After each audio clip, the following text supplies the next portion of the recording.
Herzlich willkommen zu diesem Talk. In dieser Episode rede ich mit Joshua Fitzgerald, dem Headcoach der Hannover Stampeders, über seine Projekte und seinen Plan für sein Team 2023 und darüber hinaus. Er ist die langfristige Lösung im Trainerstab der Hannover Stampeders und er sagt, er packt sein Team an der Basis an, nämlich an der Einstellung zum Team und an der Einstellung zum Sport. Wir reden außerdem noch über die Hannoveraner Footballlandschaft, insbesondere die Hannover Grizzlies, und wir reden mit ihm über das bevorstehende Spiel gegen die Paderborn Dolphins am Sonntag, den 30. April. Joshua ist seit 6 Jahren in Deutschland, spricht aber nur gebrochen Deutsch und deshalb haben wir den Talk auf Englisch aufgenommen. Ich hoffe, ihr kommt trotzdem damit klar. Viel Spaß! Hey, like I said, it's the first time in a while that we're doing a podcast in English, and I would like to welcome, for the first time on the show, Coach Joshua Fitzgerald. How are you doing? I'm good, man. Thanks for having me. Dude, pleasure's all mine. First of all, I think it's awesome that you guys traded opponents, so to speak, on your April 29th game. You're not facing the Bremen Firebirds because they withdrew their Oberliga license, and you decided to face the Paderborn Dolphins, a newly improved GFL team. Why? That's what I want to know. It's a good question, man. Number one, opportunity for my guys. I took over a team that was a fairly lower league team, and there were some guys on the team that really wanted to compete at higher levels. So I've tried to put them in position to, get better, not only get better, but gauge themselves versus other people, gauge themselves versus the higher league. So then they also have the idea of, hey, can I play at this level or can I not? So for me, number one is for exposure, but also for the experience for the guys, because they allow them to watch it on TV, but they play because they want to have that feeling, that experience. So I want to give them the opportunity to have that. Oh, that's cool. So, I mean, they're going to have the opportunity to play against the Incredible Hulk, so to speak. Yeah, yeah. I mean, it's a Division I team, German Division I team. I don't know if they're going to have all their imports. They should. So, I mean, I hope so. yeah, they're gonna experience what it's like to play the highest level. But speaking of that, you're a young guy too. Um, how come you don't play anymore? Oh man, I don't feel so young anymore, man. But yeah, thank you. In reference and relevance, I guess you would say. Yeah, I played in America, so more or less my body feels like I'm 50 now, Oh, even though my age is a little bit younger. But yeah, man, I'm more interested in the strategy behind the game than the actual playing of it now. I think it's a great game, but yeah, you have to know your limits, and you want to give your best when you play this game. You don't want to half step it, as we say. So, I want to provide the experience and the knowledge that I have to other guys so that they can experience it at the highest level that they're possible to experience it at. wow, that sounds interesting. So what brings you to Germany? Actually, man, I work for a company, Continental Tires, and I worked at a facility there in South Carolina for a few years, and then I was given a promotion here to Hanover at their headquarters. So, but I coached in America also, and after a couple years, the itch just kept it wouldn't go away. So, I looked around in the city here, and there's 3 teams, and I applied to one team, but I never heard anything back from them. Yeah, I applied to this other one, this smaller team, and I heard something back from them right away. So, I wanted to go somewhere where I felt like I would be appreciated, and this was the place for me. Wow, sounds good. I mean, it sounds like it's a natural organic thing, that you found this team and they found you. Hmm. Because I mean the other teams, the Spartans for one, I know they withdrew their grown-up team, I think. Hmm. And then there's the Grizzlies. They have a pretty set coaching staff. Yeah, So you don't want to change a winning system, and they've been winning. So it's probably the most natural thing for you to end up with the Stampeders. And yeah. I know from talking to Carlo Benvenuto that they really appreciate you being there, and that just having an American coach really put like a surge of life into the team. Not that they needed it because they were doing pretty well for a Division 5 team back then, but Mhm. like the team colors and the identity and all that stuff that you brought in, like they've really been absorbing it and really been putting it on the field. At least that's the impression that I get. Yeah, well, one thing that's extremely important to me, because as I told you, I'm from Philadelphia, and I moved to South Carolina. So when I moved to the South, we just happened to move across the street from a football stadium. And being from Philadelphia, I cared about basketball and basketball only. Right. I was the next Allen Iverson, I was, but Pretty as I sure. got older, we started hearing the fall came and you hear boom, ba doom, ba doom, and you be thinking, what is that sound? Why is so many people out there yelling? And a couple weeks went by, and another game, and finally on a Friday night, I said, to my mom, I want to go see what they're doing. I go over there, and it's a football game. There's a band, there's cheerleaders, people screaming, popcorn, boiled peanuts. It's like an experience. It wasn't just the game, it was like, oh, I want to do this. I want to go to this. So, Right. what I want to do for this group of people, provide them with the experience.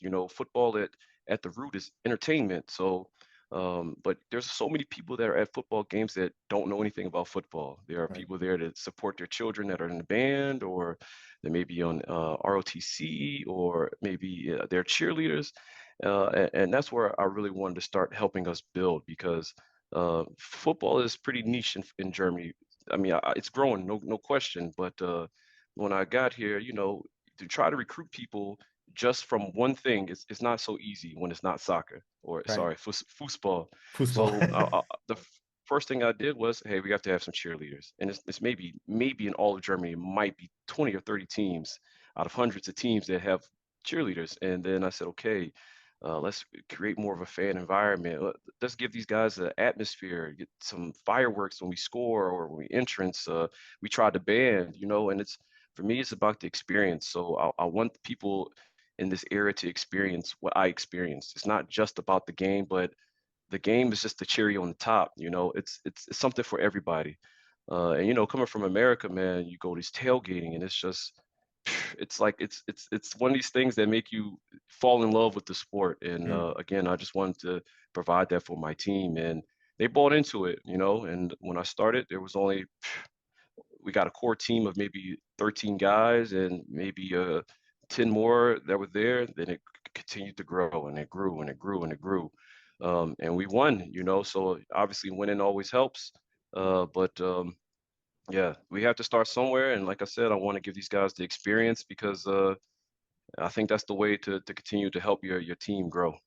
Yeah, that just gave me goosebumps. Like hearing you talk about the tailgating and in fall, where the summer nights they're a little bit cold, but I mean it's still cool. And like I said, my Yeah, family's from the South too, Georgia, and it's those Friday night lights games, and you smell the barbecue, you smell the popcorn, and you hear the bands. You can take a lot of that and transfer it to Germany because we play in summer, as you know. So mhm, you can give people that barbecue feeling and everything, but the fact that you have to sell an event and not only a game, that's preaching to the choir in Germany because we have to provide an event character to a football game because, like you said, not a lot of people know football.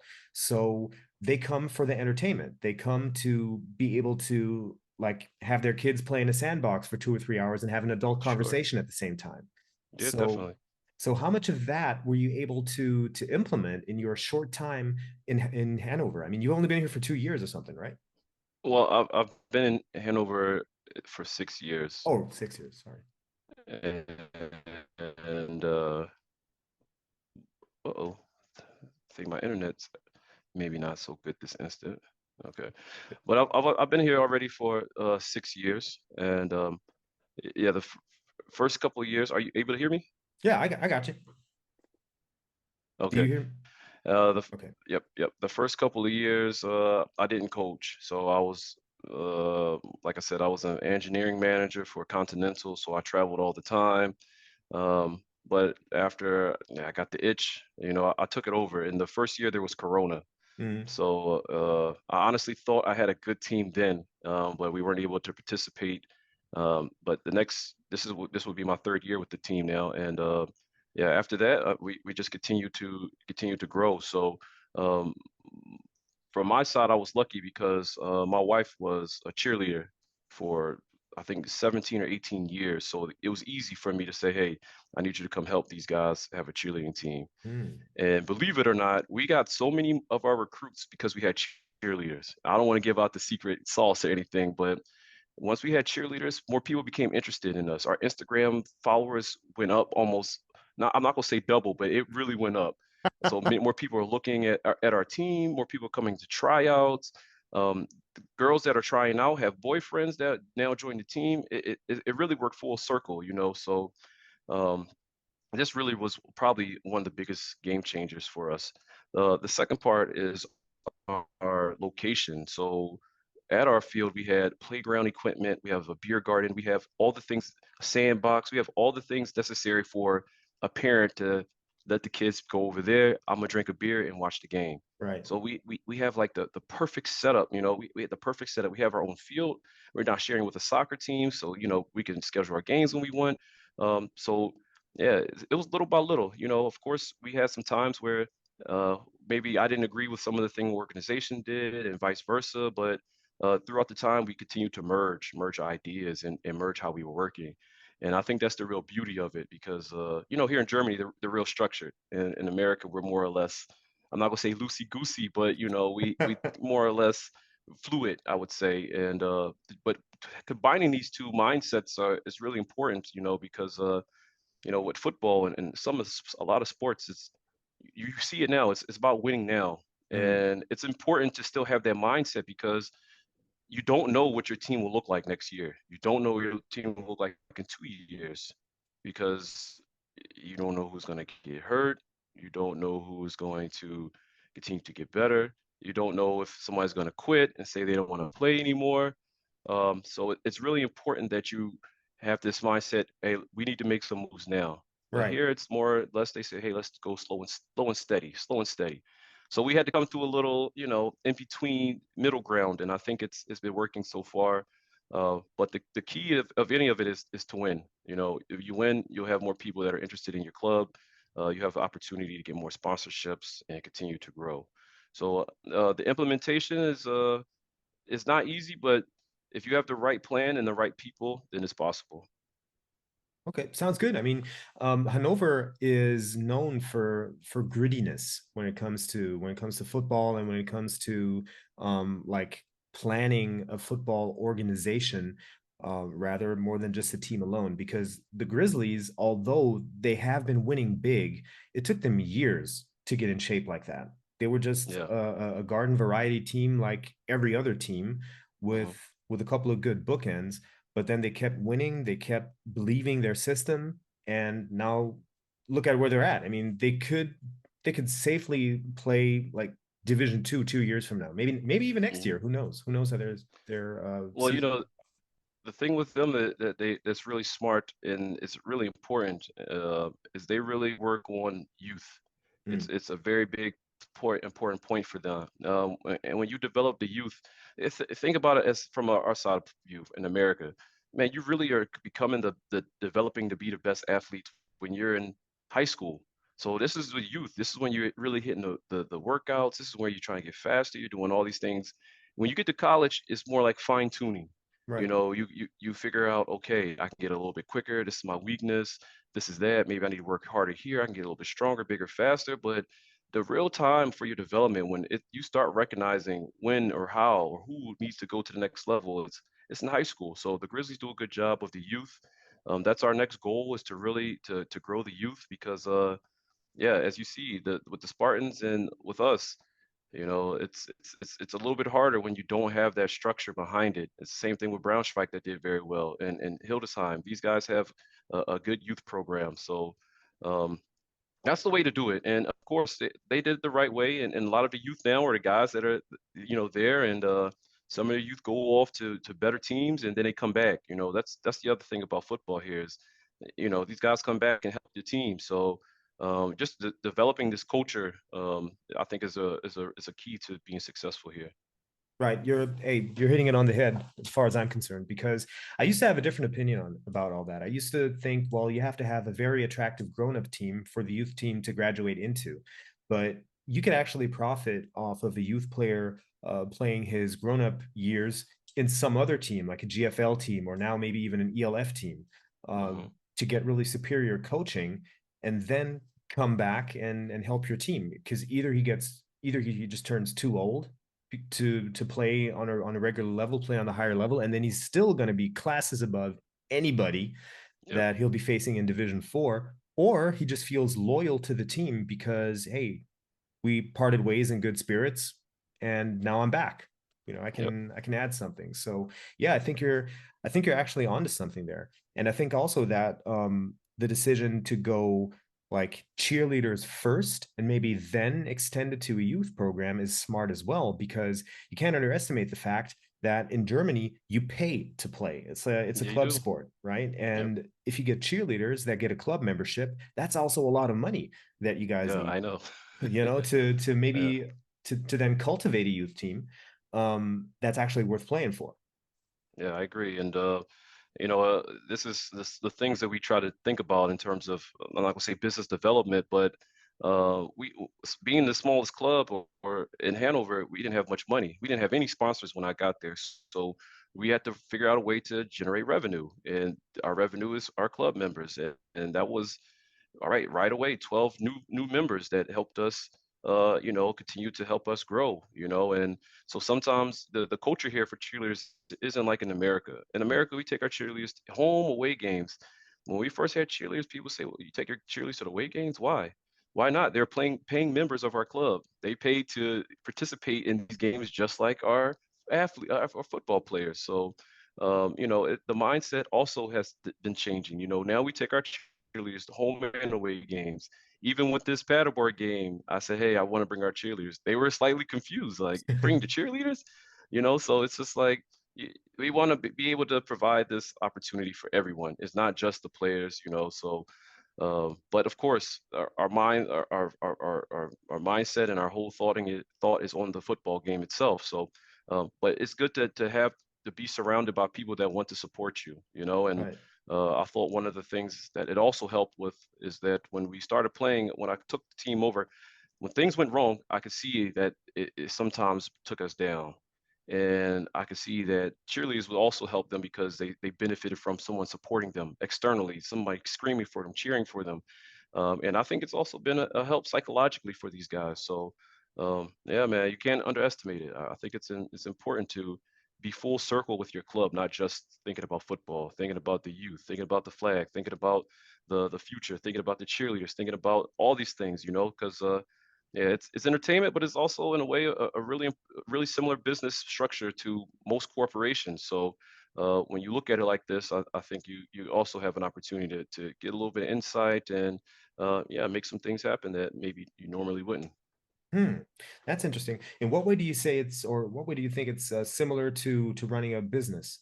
Oh man, football is I think that's why it's America's game. It is the typical corporate structure. When you talk about the head coach, you could think of him as the CEO, the assistant coaches as these next guys, the maybe CFO, the COO, these guys that are supporting, and then you start talking about your captains. They're more like the plant managers, if you will, or branch managers, or the managers of these small sections. Then you get the quarterback who is like your floor manager. He's guiding everyone. And then you also have the players that are more like your laborers, and not in a bad way, in a way that everybody has to work together to make the picture complete.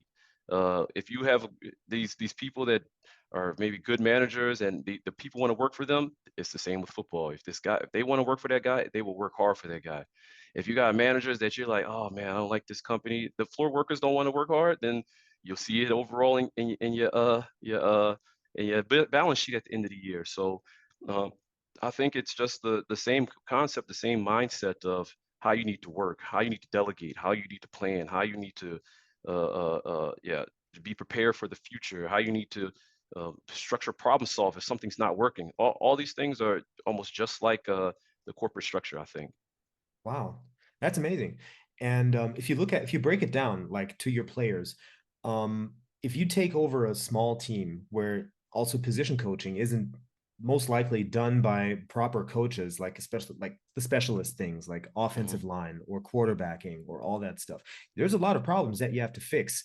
Um, what was your biggest challenge in getting the Stampeders ready to compete, maybe even at a higher level? Ooh, to be honest with you, it was the mindset. Hmm. Um, I think it was there's a lot behind what you just asked, but for the team itself, it was the mindset and the belief that they can do something. You know, it was the belief that they could eventually be a GFL one team or GFL two team or anything. It was the belief. You know, coming from America, they're all like, "Oh, he's optimistic. He's American. Of course, he thinks anything could happen. Oh, yeah, of course."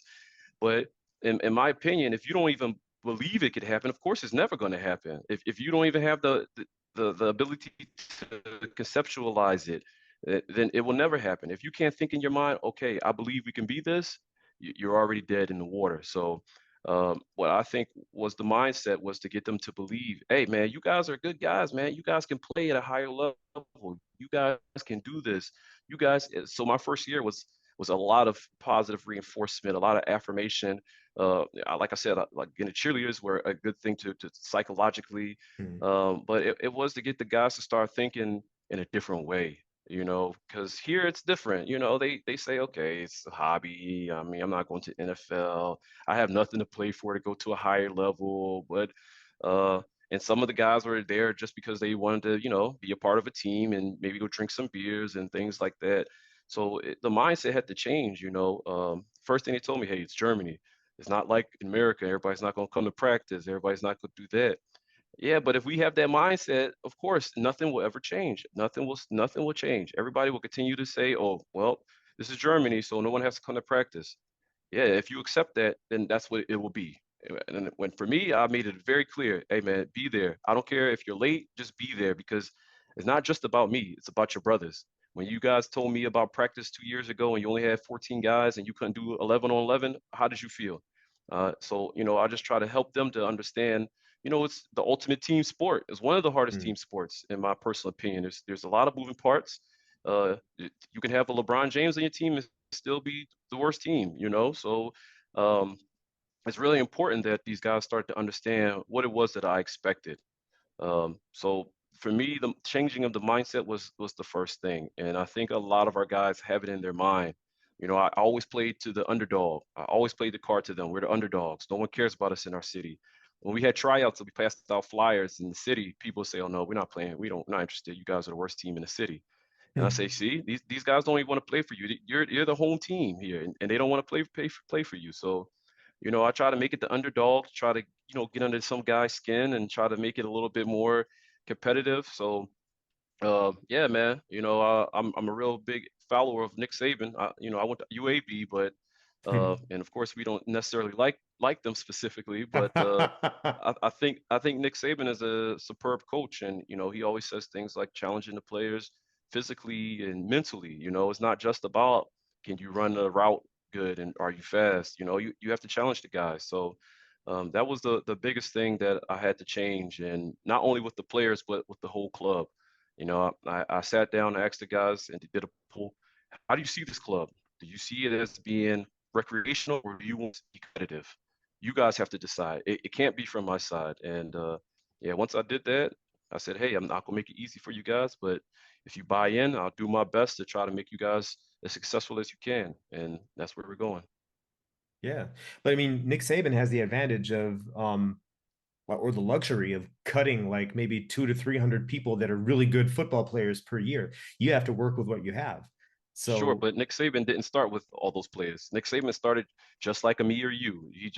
He started at a small school coaching probably offense and defense or defense and special teams, and he had to work for it, you know. And maybe after all these years, 50 years that he had to work, you know, you started to see the fruits of his labors in this past, you know, 15 years. But he had to start somewhere, you know, and so do I. So you know, I don't have the luxury of just getting a bunch of guys. I don't have any imports on my, we have an import, but he just lives here. It was just mm, by chance. He's not, he's just a guy that plays with us. But my biggest thing has always been it has to be about the development. It has to be about the development. It's not about, hey, I got these guys. He's that dude.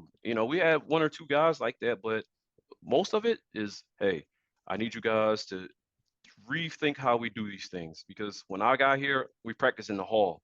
That was normal, and it's normal for most teams to practice in the hall. I still see Instagram people practicing in halls all the time, but we don't play on that surface. Why would we practice in the off season that surface? I do understand the weather makes a difference in the grass, and people really care about taking care of their grass here, but it, as a Division 1 athlete, I know my off season was spent in the gym, in the weight room, getting stronger, working to get the muscles right, to be faster, to be more agile, and we didn't have that. So that was my first thing of duty specifically for the football team was to set something up that our guys could get stronger and faster, and not only that, but adding this muscle and this strength, it adds confidence to the guys. They believe like, okay, I'm stronger now. Okay, I'm faster now. Okay, and this confidence is, you see Dion, man, confidence is everything, man. Oh, It's not 100%. just about, being that guy is important. If you know you that guy, man, you know you that guy. So uh yeah, I want the same thing for my guys. Yeah. And I mean, now listening to you talk it all makes perfect sense. But when I talked to Carlo last year and he said, well, we have this new coach and yeah, we're the junior team in Hanover. And the first thing we did is we rebuilt our gym. We made everything, look like, corporate identity, and everything is in black and red. I'm like, okay, well, but you're not a bodybuilding team. Like but no, but I understand. I get where you're coming from. I mean, it makes sense to like do it that way, to give the players confidence and then to make them feel confident in playing for the team and to make it fun because I mean it's a Division 4 team. Yeah. You don't have the money to get a star quarterback or to get a 5-star running back who will single-handedly win it for you. Yet it has to come from inside. Yeah, for sure. And you're right. The first thing I did when I got here is raise your hand if you lift weights. We got a group of 30 guys, and maybe 8 to 10 guys raised their hand. That was the first thing I had to do. You will almost instantly win games. You will almost instantly, from the fifth league, go to a fourth league just if your guys start to exercise and lift weights. Right. Of course, you see guys that are. I mean, you see so many different things, but when you start, if you play a football, your body is your tool. So if only thing you can do to get better instantly is sharpen your tool. If you just go in and sharpen your tool, you're already going to write better. You're already going to be a little bit quicker, a little bit faster, And every year I always try to play teams higher leagues. So last year we played Wolfsburg, and the year before that a different team. But they always say the same thing, man. You guys move really, really well. You guys really move like it's the difference I seen from your movement, from your guys, how they run, it's different. And when I got here, man, you see people using their left leg, left arm together. It's supposed to be opposite arm, opposite leg, and just helping these guys to know the basics, not just of football, but of trying to be athletic. It was like the biggest thing, the first thing that we had to do, and we've seen the benefits from it. So yeah, we built a gym right there on campus. Got the guys in there first year. Just the best way to do it when everyone's excited. Guys got in the gym. We got guys that got a lot stronger, a lot faster. And we saw right away. We went up the very first year that we played, and yeah, it was a good opportunity, and it's still a good opportunity. So, one thing I see is, I know there are some people that watch football deeper than others, and what you don't see on the surface level is how hard these guys are working in the gym. Right. We always say the season is won or lost in the off season in the gym. So of course you guys turn on football here in Germany and they just see these guys banging in there like, I just want to play football. And then I say, hey, we gotta lift weights. A lot of guys said the same thing. I mean, I don't want to lift weights. I don't care about that. I don't care about bodybuilding. But I'm trying to explain to them, hey, if the rest of your team is getting bigger and faster and stronger, and you don't, you're going to see the difference. Of course, people saw the difference and they started working out also. But that's the way, man. You have to have a basis for your body, and it has to be sharp. It does. Yeah. Anybody who knows anything about the game will agree 100%. But I think it's interesting that in your 6 years in Germany, and of those, you've only spent 3 years like in the German football scene. You've already figured out and noticed things that I talked about in various other podcasts, like how within the last 10 years, even in lower levels, players have gotten more and more athletic, and a lot of guys that are my age that talk about football now on podcasts, we all come to the same conclusion. It's like, if we, with the body that we had back then, would try to compete now, we would have never made it as far as we made it. Yeah, It's wild. I mean, yeah. I know. We had people on our team when our team was in the sixth league that we only need 22 guys, and we had guys that were in their well in their 50s that were playing, but they can't do that now. It's fifth right, league teams are they're real teams, so right. and that also shows the evolution of football here in Germany.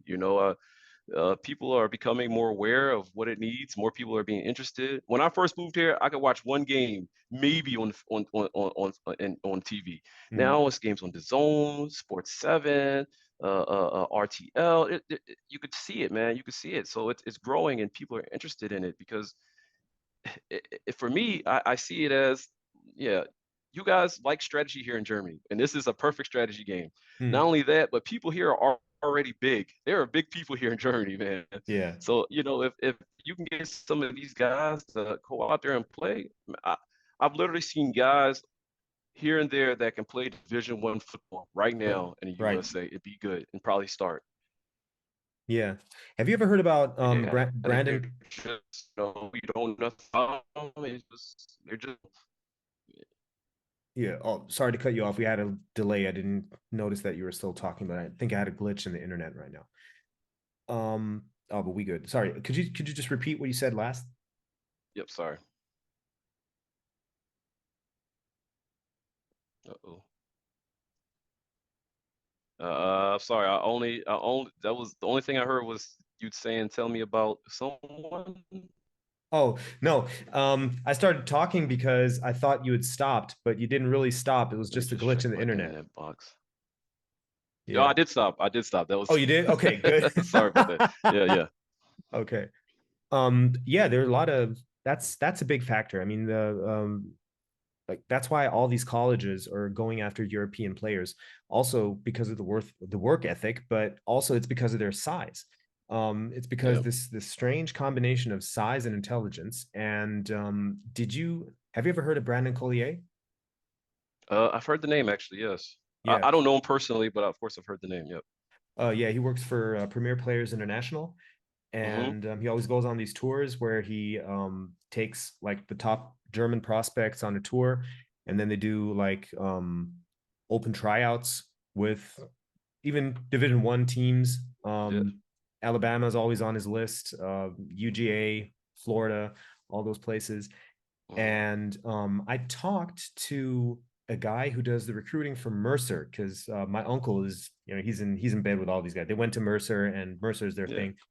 And he said, "Yeah, we want to get these big guys because number one, they're big, their work ethic is good, and also they score so high on academic tests.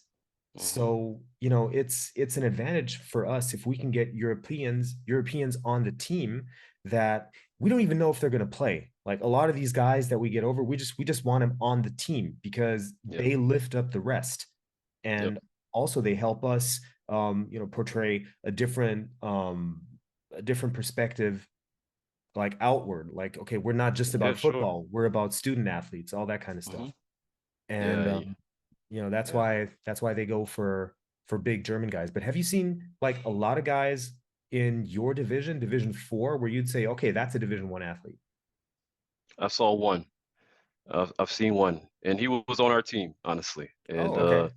he's probably 6'3", long, rangy, fast guy. He could probably have played safety. Unfortunately, he tore his ACL last year. Of course, but when people call me, they always ask me, "Hey, do I know someone or anything?" And of course, I know, so I'm always giving my guys names, but I know two or three guys from our division, from our league, that could probably play in uh, the GFL one. We have also a corner. He's really, really raw, but he is extremely fast. He is very fast. It's freakishly fast, and he doesn't even know his potential yet. But and this guy that plays safety, he's a really good guy, and we have a running back that's pretty good. You'll see. Hopefully, you'll see all these guys on Sunday. But the Division One guy, we had that one guy, and I would say it to this day, he really had the potential, and it's unfortunate, the freak accident he had, but yeah, every now and then you see some guys that you just say, "Phew, this guy, he has it, he really has it." And we had one guy a couple years ago that he was jumping out the gym, catching everything. He probably definitely could have been a D1 athlete as well. But we lost contact with this guy. It was probably my biggest regret as a head coach to date. Oh no. And he was a young guy, so he couldn't play with us yet. He was 17 years old and 6'2", long arms. He could dunk a basketball with his eyes closed for sure. And yeah, it was just it was an accident that we lost his number. But yeah, it's not so often that I see them, but I see guys that probably could play definitely offensive line and defensive line, some linebackers. These guys that they're not afraid to hit. They're big, they're lean. When I remember when we were studying Michigan State to play them my very first year, man, their offensive linemen weren't these big fat guys that you expect offensive linemen to be. They were big guys that looked like they had six packs on the offensive line. And here in Germany, people are a little bit more fit. So a little bit bigger guys that are a little bit fit and they can move, So I see every now and then I see some guys that I say, okay, that guy has potential, but yeah, in my league, it's not so. It's every here and there that you say he might have some potential, but yeah, I've been to some other games at higher leagues, and I say, okay, these guys probably could play D1, but yeah, you got to make a name for yourself here. It's not easy in America to get these D1 offers sometimes. So, Right. yeah, sometimes you have to do it here with your chances here with the availability that you have. Right, right. And like, do you ever like frustrate over the situation here in Germany? Because you have to be a good motivator to get people to come to practice. It's not like in the US where guys are just lined up. You have to give them something. And in the States, it's more like, well, it's an honor for you to play here. And you give it your all because you want to be a part of this team. You want to be a part of this team's legacy, possibly even the Hmm. school's legacy. Hmm. Is it ever like frustrating to you that you have to like dangle the carrot in front of the mouth? Of course, I think it's normal for any coach that's probably from America to be here to do it because it's different. Typically, if you play in America, just like you said, football in America is it's like life almost, and playing here, it's like, oh, okay, yeah, it's fun, but I'm not, but as a coach, you start to recognize, how everyone has a life, and it's really important to respect these guys in their lives and the things they have to do. You can't be like how we were in college, and you don't go home for holidays or anything. You're just there to play football, But yeah, of course, sometimes it gets a little frustrating for sure. But we had more to play. I'm not gonna say we had more to play for, but we always played for the aspirations of going to the next level. Right. And that's why I also try to create this mindset and this structure for them to know, hey, okay, you're playing, but you can also go to the next level. I always tell my guys, I never would hold you back from going to play with a higher league team. I would never do that. I would only wish you the best because I would like you to come back and return to help your team one day. So yeah, you just have to be level headed. You have to take the good with the bad. I think my second year, I really learned this to be happy with the guys that are there. It's really important, because you can talk to the guys, say, hey, man, get your guys out here. But at the end of the day, be happy about those guys that are there. Those guys are there giving their blood, sweat, and tears just like you are.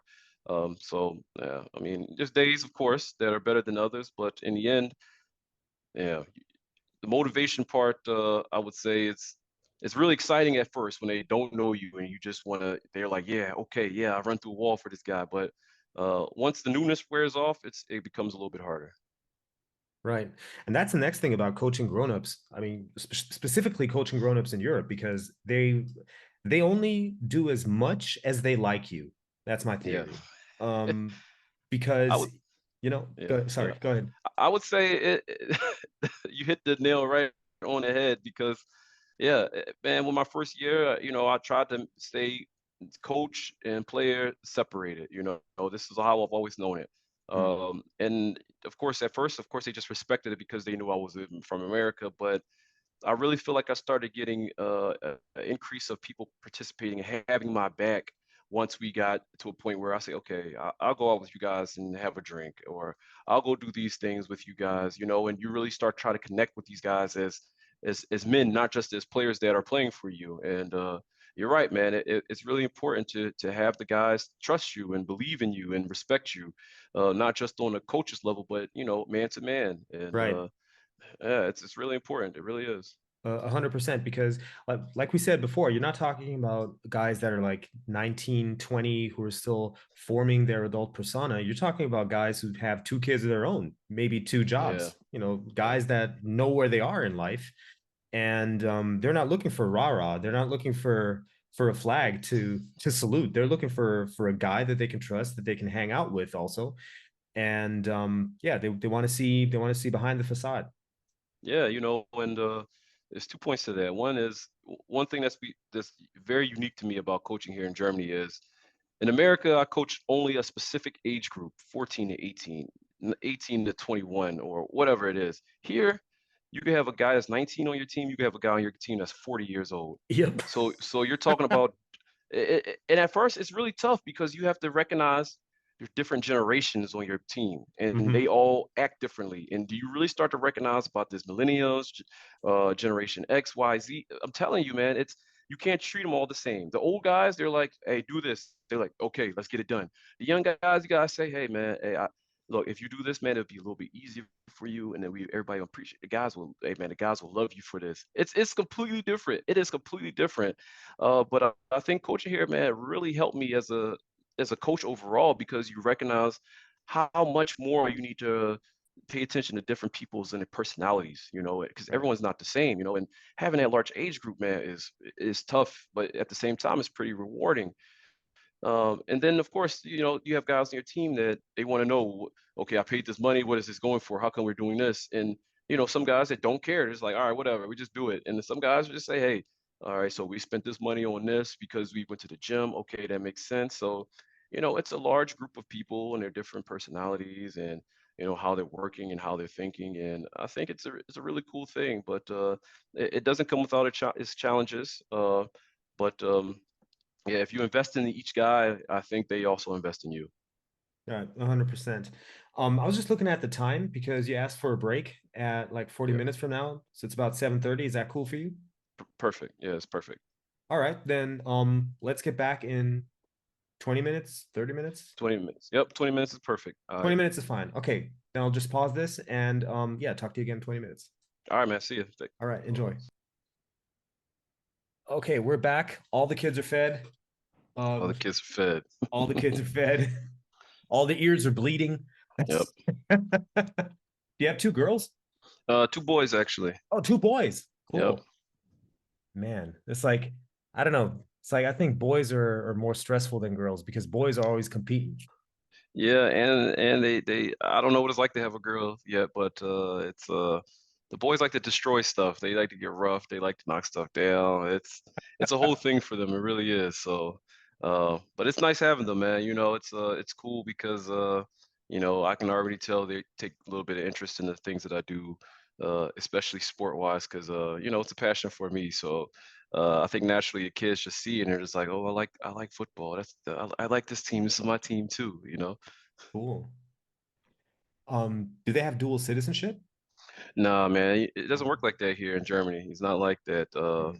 Their mom's also American, so it's like, yeah, you get your American citizenship unless you have somebody that's a German national or born here Mm. in the equation some way. But nah, they're just yeah, American citizens, and hopefully they'll get this permanent residency soon because going to college in America, man, it's not cheap. And here Mm. if you just do the right things, yeah, they provide these opportunities for you. Yeah. I don't know.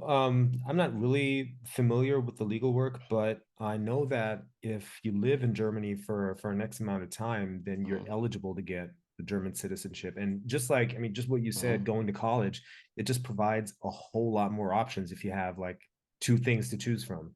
Yeah. And you know, it's a tough thing because as an American, you don't really want to give up your citizenship because Mm, I mean, I think being in America is pretty unique.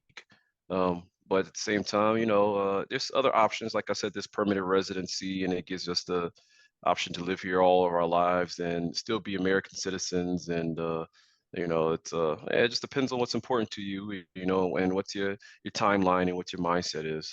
mm. So you plan on staying here for the rest of your life? I don't know, man. It's really tough because you know, the hardest part is being away from the family. The family, being away from my mom, my brothers and sisters, my kids not seeing their cousins as much. That's the tough part. But I want to be here long enough that for sure that my kids are able to go to college for free. And if anything ever happens, it's a good place to live. Um, they give you Kindergeld. Yeah. Public transportation is really good. It's not like the hustle in America. And I mean, I love the hustle too. I miss the hustle, but it's easy. It's easy here. You don't have to worry about certain things, maybe guns. You don't have to worry about this, especially if a parent. You want your kids to be safe and have the best opportunity to be successful in life. So I'll be here as long as it makes sense for me. And as of right now, I see it's still pretty long term. Like I said, I've been here 6 years, and yeah, I can see myself being here at least another 10. Yeah. Has your perspective on America, I always like asking Americans this, has your perspective on America changed after having lived in Germany for a couple of years or in Europe or anywhere else? Definitely. Mm, One thing before I came to Germany, we have our perspective, and there's nothing wrong with our perspective. It's mm, just our perspective. But once you go somewhere different, you gain a different perspective, and you see things in a different light. And yeah, I mean, sometimes you see things, you think to yourself, well, man, why is it like that? How come it's like this? Move here. The first thing that these guys tell me is, yeah, you go to college basically for free. I'm like, college for free? How is this possible? And they're like, yeah, basically we used up all of our natural resources. So our natural resources is education. I'm like, okay, that's a way smart way to do it. And so I'm thinking, well, how come we don't do that in America? I mean, be proactive. If you have a workforce that's highly educated, okay, number one, probably the force will have to increase their wages, but in the long run, I think this also helps us. But then I also see the drawbacks from certain things, and I like the fact that we have the option to be a little bit more free. Um, I looked up these things, mm, and it says that technically Germany has more freedoms than America, but I feel more free in America. I feel more free to do things the way I would like to do them, and it's not a good thing, not a bad thing. It's just, a different way to look at it. But here, for instance, yeah, with Corona, you see everybody following the rules. Everybody wears the mm, mask. Everybody's doing the right thing. When I went home for Christmas during that time, maybe you wore a mask if you wanted it, not if you're not. And here they say, okay, that's crazy. They're doing that. People getting sick. Yeah, but also now I feel like people have a little bit better immune systems. When they took the mask off here, man, I was sick. My kids were sick. I mean, people were sick for weeks and weeks and weeks. So it's just a different way of looking at it. And you have to prioritize what's important to you. So as a father, the most important thing are my children and their development and their safety. But as a single person, I would love to live in America because I have mm, this freedom to do or feel however I want. So and it's a very social country. America is. And here in Hanover, it's not as social. You get on the train and you might say good morning to somebody once a month, once a year. In America, I right. ride the train, you say, hey man, the weather outside is crap, man. Like, yeah, man, but yeah, how about those Eagles? You know what I'm saying? So it's just, Yeah. that's how it is, but like I said, again, it's what's important to you. Yeah. And specifically Hanover, that's like borderline northern Germany. And they say that about the northerners that they're like a little stuck up and they take a while to warm up. But once they include you, then you're friends for life, Yeah. basically. It's a little different down south. But it's very interesting, to just hear guys like you that are between both worlds to compare, like hear them talking about the comparison and everything, because especially when it comes to politics and social politics and everything, I understand both. I have two citizenships. I have Mm-hmm. American and German citizenship, and I understand almost everything that like my uncle, who's a devout Democrat, says about socialist ideas and all that, and that it's not the end of the world. Basically, I mean, Germany is dependent on it, but Mm-hmm. still, everything that he would say is progressive is still far from the reality in Germany. Like when it comes to taxation, we have 42% income tax, and That's crazy. it But is it depends though, man, because that was one thing they said to me. But my taxes are really, really similar to here as they were in America. But I also have a family and I'm taking care of people. Basically, in America, I got taxed a third of my check was gone. It's mm, basically the same thing with me here. But I know friends that don't have any kids, any spouses, and they're getting taxed really, really crazy. So but at the end, you have to look at it the other way. I mean, when you go to the doctor, it's not like you say, "All right, here's my $100 or $50 copay. Oh, you have this, and then go get your prescription, and you also got to pay another $50, $60." And you go to the doctor. You just go to the doctor. You get a prescription. You might have to pay €2. So it's like I said, man. It goes into you put into it. You get out of it what you put into it. right. And it's not just, man, that's real surface that I'm talking, but and I'm not talking any badly about my friends or anything, but I also know guys that work work for the police in America. They're police for 3 months. They have to 3 to 6. I forgot how long the training is. And I know someone here. She's like, I had to go to training for 3 years. And then we say, well, why is it? Police are doing this or police are doing that, and well, think about it. Think about the training that our guys have to do. Think about what goes into the training, what you get out of it. And then I see, man, where I'm not gonna say the city I'm from, but they have Mustang cop cars. Well, you can't even put anybody in the back seat. Like, why? I don't understand it. So, yeah, I mean, but you see what's important there, man. It's not fixing the roads or the bridges, and sometimes it's, yeah, who got the newest police car to, yeah, these nice things, and here it's a little bit more less materialistic, I would say, in certain things. Yeah, I was in the hospital at one point, and they had a TV with the back on it. I said, "Dang, I haven't seen a TV like that in years." But if it's not broke, they're not going to put a new one in there for no reason, Where, yeah, for me, I would say the first thing I noticed when I moved here, I mean, being from where I'm from the city, so I'm thinking, okay, we always have nice shoes. I come here and I'm just looking around, I'm just like, oh man, no one has nice shoes. This is not important here. Like I got these brand new Jordans on and no one cares about those. No one cares about Jordans. They just, but here it's just like, okay, get a good pair of shoes that last, that are good for you, that feel good, and that's what's important. But it's a cool thing, man. It's cool seeing different cultures, and like I said, I work for Continental. I was lucky enough to travel everywhere. I traveled almost every continent. I haven't been to Australia, but just to see the different perspective and all these different places and cultures and ways of thinking and ways of doing things, it was really eye opening. I'll say that. Wow. Is there any culture that you visited where you say, okay, those guys have it figured out? Phew. I don't think anybody has it figured out. It's going different places. You can see that you could do different things, and I think we're getting closer to that because we're becoming more globalized. Within my company, we had basically everybody was represented, and even in my new company, it's very similar. So when these people work together, their ideas and their cultures also shine through, and this is when you really get the magic within the things, man. I remember a long time ago, maybe a teacher told me, if all your friends are exact same, that's not good. You Right. guys should be a little bit different. You guys have different ideas and how you come together. That's what's important. And I think it's the same thing with, the world and the culture. But I would say overall, of the places that I've been, that was actually pretty good. Yeah, I would say I really personally think the Netherlands was pretty nice. It's real laid back, and it's people are like coexisting from different places, and it's relatively clean and things. So and I think it's a mixture between different cultures a little bit, but. Yeah, man, I don't really think anybody has it figured out, really. I look at Germany and say, "Oh, why do you do it like this?" They're looking for the perfect solution, and then I look at America, I'm like, I don't understand why they did that. They're not even thinking about the solution. But it's like there's you can't please everybody. No one is a pizza, so it's just gotta figure out how to make the best decisions between these places. Yeah. But do you think Biden's a good president? I'll be honest with you. I really don't know. I really don't know. I'm not such a political person.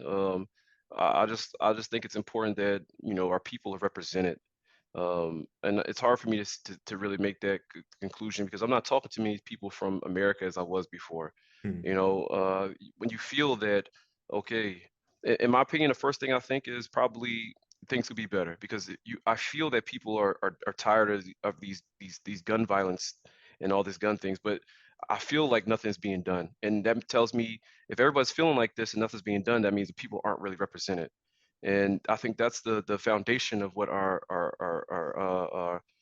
government is based on for the people. And I'm not saying get rid of it. I'm not saying get rid of guns. I know people that own guns. I know people that don't like guns at all, but it should be something in place. Just like you have to pass a driver's test to drive a car. It's a deadly weapon in a way. We should have just a test. Is this person able to operate a gun efficiently? Is this person maybe even mentally stable enough to have a gun? I don't know, but something should be done. But not nothing. And that's the problem for me. Uh, when I see this to me right now, and being American in different places, people always like, "Hey man, what's going on with the guns, man? Why are people shooting?" I don't know. I have no clue. But I would think that yeah. I personally feel like the president is more or less a face, and the president is a guy that yeah, is there by the people that got him there. These Right. people that are really rich. To me, I've always felt like these are the guys really making decisions in our country. So yeah, it's hard for me to just say hey, he's doing good, he's doing bad. There's things I like about he's done and things I don't, and that's been with every president that I've been old enough to recognize, even Obama. So but again, it's the same thing. Everyone's not going to be happy with what everyone does, uh, but we do have to try to accept it more. I think we should be more accepting as people and not so judgmental sometimes to how people feel or think. But it's a normal thing. It's just that's part of life. Yeah. I think I'm with you on that 100%. And that there's no cookie cutter solution for every problem. And that's why I get into a lot of discussions with Germans about the whole gun thing. And like, well, why does everybody have a gun? I'm like, well, if you live in rural Georgia and it takes a sheriff 30 minutes to get to your place, you need to have like a possible solution to a problem in place, because you have to kill all that time Yeah. until help gets there. Same goes for the fire department. Same goes Hmm. for, everybody. Like where my dad lives in McDonough, it's about like 45 minutes south of Atlanta. Hmm. um Everything is kind of self-servant there, and it makes total sense because you can't count, unlike in Germany, you can't count on the government or any agency to be there for you in time Yeah. when you need it, right? Yeah. So um and Yeah, and I can also, see that, man, and that's what I mean. If it's something as simple as when you purchase this whatever it is, you say, well, why do you need it? Well, because of this. Oh, okay, that makes sense.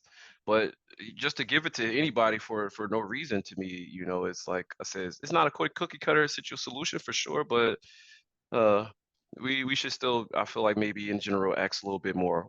Okay, why what do you need this for? And yeah, like I've gone hunting before with my friends. So I also I get it. It's not like I'm saying get rid of guns, and I also see the economical part of it. Obviously most people know that America isn't the largest economy anymore. So don't try to continue to make this economical uh downturn worse and say let's get rid of guns and bullets. I recognize it's a big business. So yeah, but at the same time, yeah, man, it's hard to just say this is what needs to happen and just do it. So but yeah, for sure, man. I've lived in a rural part of South Carolina as well, so I recognize. Yeah, I've had things on my backyard that I have no clue about. yeah. Maybe a coyote, maybe who knows. So No, I definitely understand for sure. Yeah.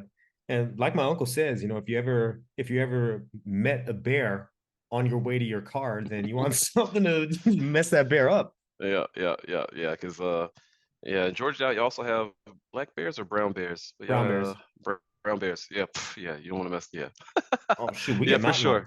lions. Yeah. So I definitely understand. Yeah, I definitely understand. Yeah. And but I mean Germans are as crazy if you want to speak if you want to call it that when it comes to the speed limit on the Autobahn. And I for one I am against the speed limit on the Autobahn. For one, for the exact same reason you said, but cars, automotive is a big industry here in Germany. And you don't Man, want look, I disagree. Once I came here, I completely disagreed with how things are done in America with to this because why are we making cars that go this fast if we can't drive them this fast? right? It makes absolute no sense. Oh, I brought this BMW, but I can only drive at 80. But it shows 120, 100, 200 on the dash. What's the point? And I also recognize it is also a point of revenue to have a speed limit, so people will break the speed limit. But the thing is, man, it's if it's about the money, which I know at the end most of the times it is, find it different ways. For instance, the gun thing I just said. Find a way to say, okay, this person has to have a license test or permit. Just like you go in to get your permit, you have to pay this little bit of money to get the license, and then you have to pay this little bit of money to get the card. It's nothing, but at the end, it still generates some type of revenue. Same thing with this. Okay, maybe there's people that want to drive the car 200 miles per hour. Take the time to make them learn better or follow the rules better. So maybe these people can drive it. Come on, let these people have some fun with these cars, man. You only get Exactly. this, you only get this one thing to sometimes let this steam off. And I mean, you're not gonna be able to get rid of all car accidents. It doesn't matter where you live at. It doesn't matter even what the speed is.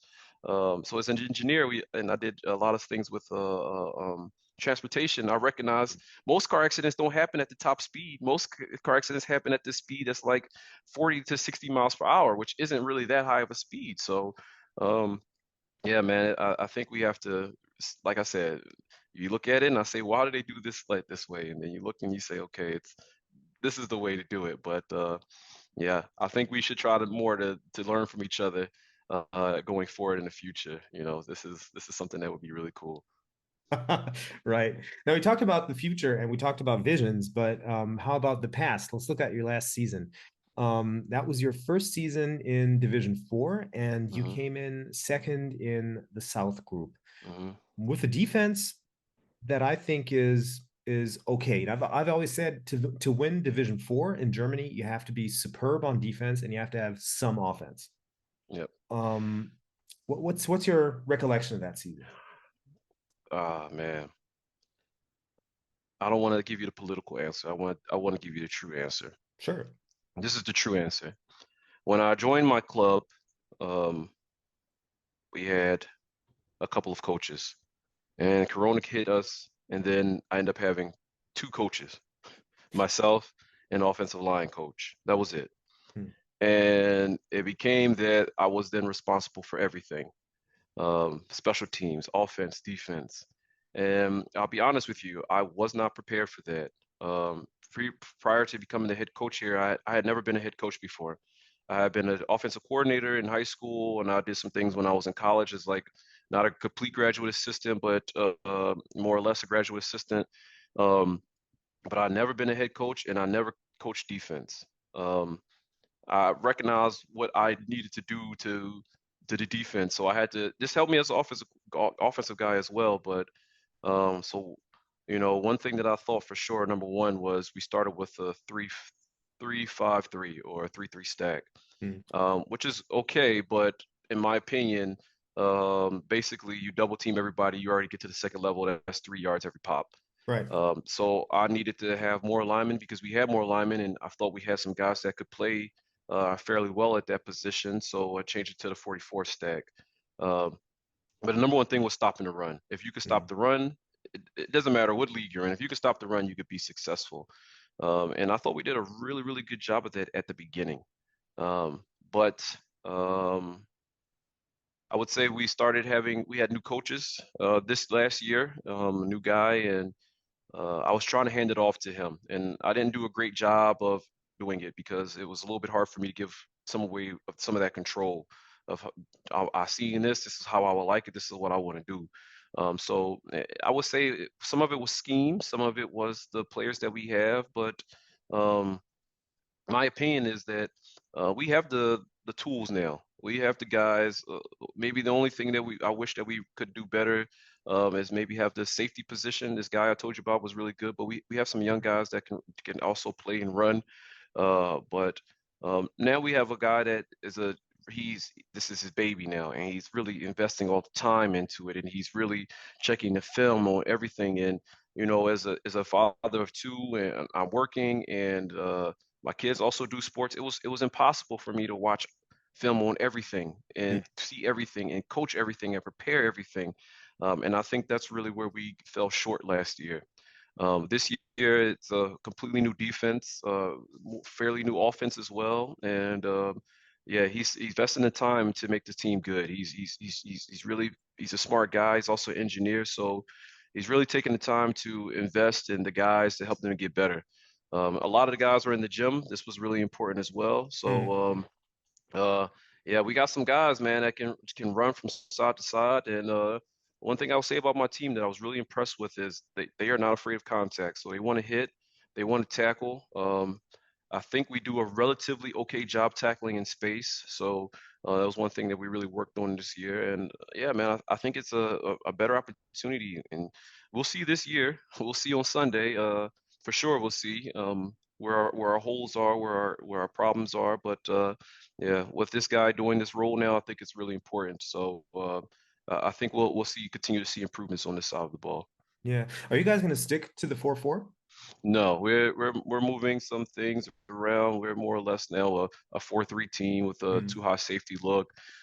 Maybe sometimes we'd be a strong safety into the box, like any other team. But I like the 4-4, but I thought it was too predictable how we did it at the time, and it was made that it would be easy for us to do it without having to invest too much. But yeah, I mean, basically, we either slanted one way or they slanted the other way, basically every single play. And I think that made it a little bit easier for guys to game plan us. And this year we have a little bit more stunning, more things on the defensive line, linebacker movements, and I think that will be able to help us because as a coach, you wanted to make it as give them as much to prepare for as possible. When you just Mm. only have to prepare for one or two things, then yeah, okay, it's easy. Then we can hone in on this, but give them different looks, make them think a little bit more. Yeah, it's a chess game, so it's just really putting our guys in a position to play confusing a little bit, play a little bit faster, play a little bit more looser. Yeah. I think the 4-3 gives you a whole lot of variability when it comes to looks, when it comes to blitz packages, Hmm.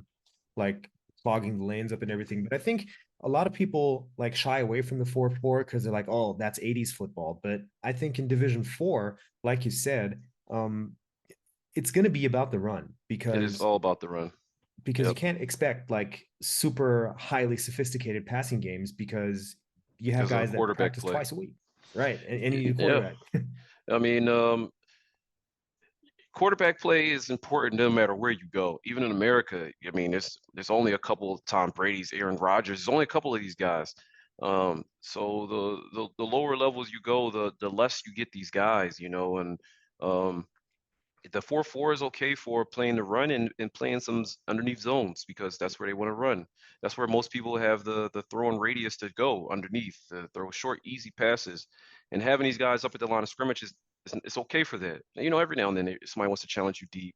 But like I said, we had some good guys at cornerback. But yeah, the 4-4 to me, it could be really good. It doesn't matter what level you're at, but you have to be able to use the advantages of this 4-4 stack. If you don't utilize it completely, then it's just gonna it's not good for you if you don't utilize it completely. So our guys, uh, I would always try to get them guys, hey, show blitz even if you're not blitzing. You mix it up. You got to do different things, and sometimes it's hard to continue to remind these guys when they're on the field or doing something different. And but this year, man, I think yeah, it gives us opportunity to reflect on the things that we did what was good, what was bad, and even though we're going with more or less a 4-3, we still have some small aspects of our game that are from the 4-4. So you just got to learn from it, man. That's the main thing. Yeah, it's going to be interesting to see how you guys play against Osnabrück, for example, which I think is going to be one of your toughest opponents this year. Um, Yeah, we're really looking forward to them. Yeah, Osnabrück, they have a really good defensive coordinator. He took the time to really scout the team. I think I've seen him at all of our games with a camera on the sideline, watching the game, watching the signals, watching everything. It's like this is how I expected it to be, because that's how it is in America. Everything is fair in football. It's like war. But people will be mad. Oh man, he's stealing the signals. Oh man, he's stealing this, he's doing that. Yeah, he's trying to win. I like the competitiveness that I see from him, and and this made us raise our level of play also. The first time we came out with a win from them, but the second time I'm telling you, man, they handed it to us. And it wasn't just because, I mean, I think they would have still beat us, but we had a lot of guys out with Corona. We had maybe half our starters out with Corona, and that's just something you had to be ready to play for last year. But this year, our guys are really looking forward to that game. They're looking forward to playing these guys, and um, when we scrimmaged them my first year during this Corona season, and to me, they were at that time, to be honest, a very very average team. For they were okay at that time. They were in the fourth league. We were in the fifth. right. And but now you can see, man, they've been in the gym. It's beneficial for everybody, obviously. They've been in the gym. You can see their guys are working hard. Yeah, and they're taking it serious, and they want to go up. They have the passion and the real ambition to go to the next league, and we do too. So I think this is what's going to make our league better. So yeah, I'm looking forward to playing them this year. Yeah, especially because they've been there. I mean, they've been all the way at the top. They're a former Division two team, Hmm. moved down two leagues, and now they've been rebuilding for the last couple of years. And from what I hear, I haven't talked to anybody yet, but from what I hear, from what I read, a lot of parts are starting to fall into place there. Same goes for the Badgers, the Badgers. You're going to play them, Yeah, we have and them first game, so I'm really looking forward to that game because me and the head coach, we have the same birthday, same year, everything, and oh, we were in the coaches clinic together this year. So I think he has a different mindset. He's more of the guy I was telling you about. Like in Germany, it's nice. Let's exchange film. He's a nice guy. He wants to do it the nice way. Where, like I said, Osnabrück, no, we're not giving you film. You got to work for the film. We not no, we're gonna take your thing. Because I think along the line somebody stole their playbook or something. So he's oh, like, oh, let me figure out who did it. And I was thinking to myself, man, I'm sure people have stolen our playbook multiple times. That's just part of the game, but. I'm still looking forward to them. I think when you go up to the first time from one league to the next, it's sometimes a little bit surprising with the level, but I think they have a good opportunity this year because of the what's the team Bremen. the They're right Firebirds, beside yeah, each other, yeah. so I think you'll probably have opportunity to get some good players from their team from past, and yeah, I'm also looking forward to seeing what they're going to do. But I'm pretty confident in our guys. I think we have we have a saying right now. We're all in. So at this point, the games we lost last year, we all felt like we shouldn't have lost. We Mm, all felt like it was maybe some small things that we didn't do right, or like some errors that we made in execution. But we've the only team that we felt like, okay, this team was just physically better than us was when we played Hamburg, the Hamburg, yeah. Black Swans. That was it. And they went up to the third league. But other than that, I mean, I felt like it was more about the execution. And that talks about me as a coach. But, I try to give away a little bit more responsibilities with special teams, focusing more on the offense, focusing more on, like I said, developing our players, focusing more on, yeah, just making sure that the guys feel confident and comfortable in what we're doing. This way, we could execute at a higher level. But I think it's going to be yeah, a good opportunity for our guys to also show, what we want to do. Because our aspiration, we want to be playing in the third league this year. Because as you know, the Grizzlies are also in our city, Hmm. and is they are in the city. We are in the outskirts. So They have all the things that they need. They have all the tools. They have the team. They have the money. They have the flag team, the youth team, and we don't have that. So really it's a competition now between us and them, and we're losing this competition. So our goal was to get into the third league, so at least that we have the opportunity to play these guys, because we really believed, if we have the opportunity to be on the field with these guys, we could show people, oh, okay, oh, I have a different option of playing here in Hanover. Oh, this team's actually pretty good.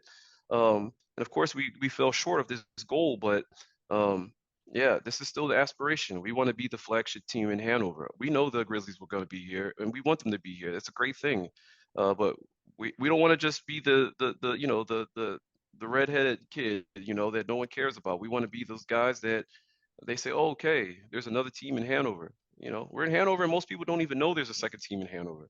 They Right. say, who, the Spartans? No, okay. So that's the goal, man. That's what it is for us. We're not going to stop aspiring to be the best team, not just in Hanover, but I mean, eventually even bigger than that. And of course, I'm American, but that's the mindset. Yeah, I mean, there's nothing wrong with dreaming big. Just a second, I'm gonna turn this light on real quick before it Sure, gets. sure.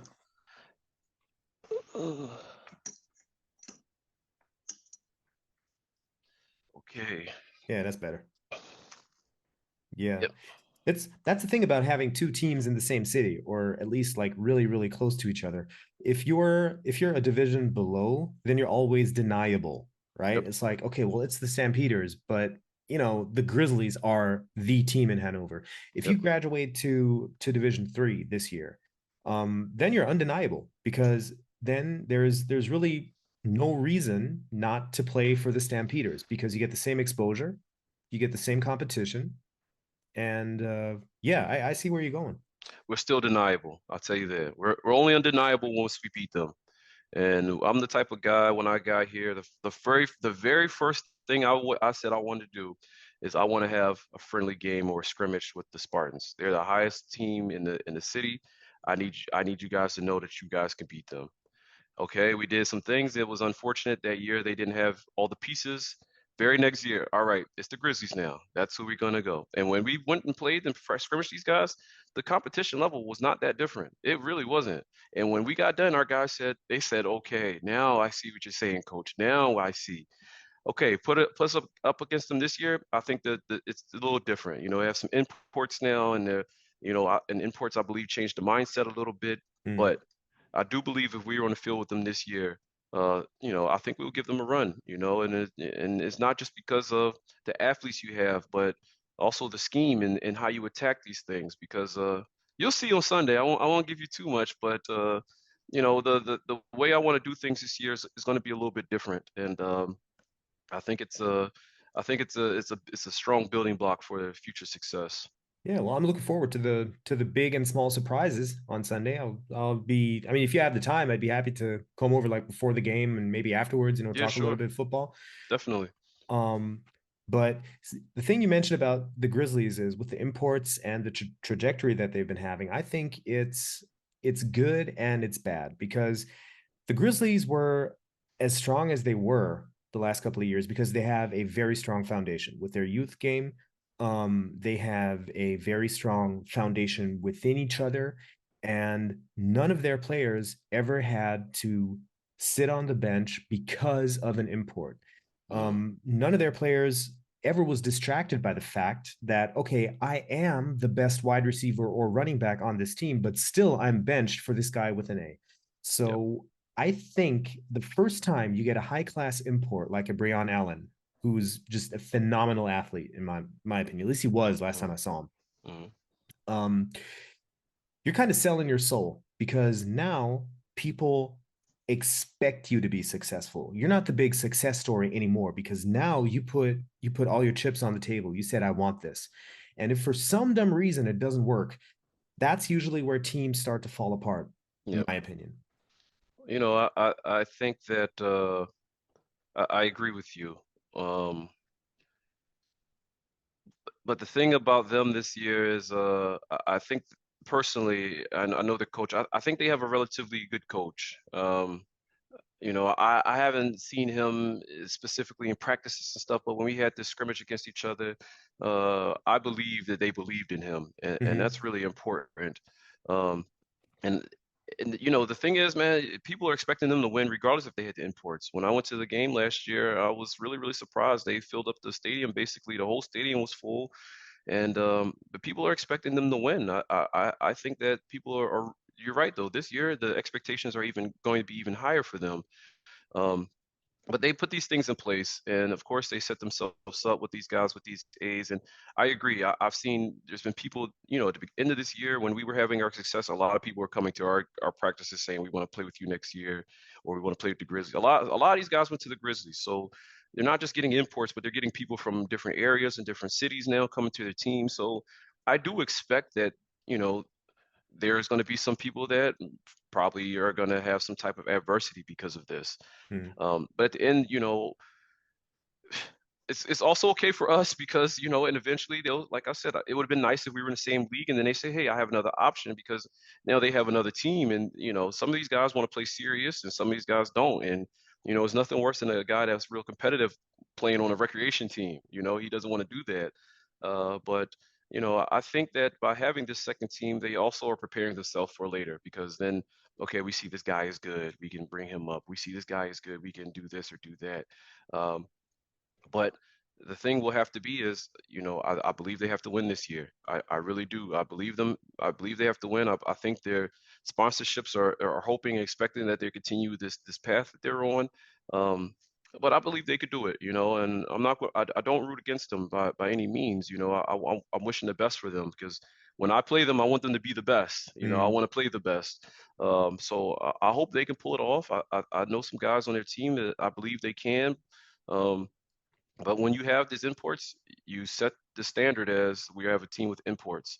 And, you know, I, I tell the guys, I've never really believed in imports at anything under GFL2. And, Hmm. if they have GF imports, that's also okay. But um, to me, you have to build your team. You have to have your team.